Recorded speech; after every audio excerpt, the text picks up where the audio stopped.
চলো আজকে তোমাদের সঙ্গে একটি popular south Indian dish share করব।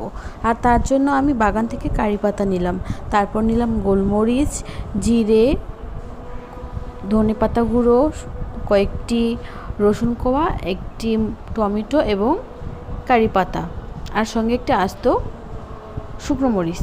আর শুকনো মরিচ, কারি পাতা আর সরষে দিয়ে আমি এখানে ফোড়ন দিলাম।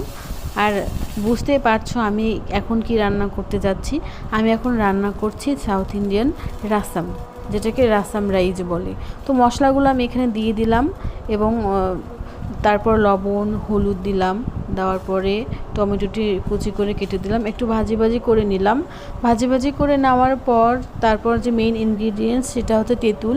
তেঁতুলটা আগে থেকে আমি চাটনি করে রেখেছিলাম, তাই এটাই আমি দিয়ে দিলাম। তারপর দিলাম পানি। পানি অ্যাড করার পর দেখো কত সুন্দর একটা কালার এসেছে, খেতেও কিন্তু অসাধারণ হয়েছিল।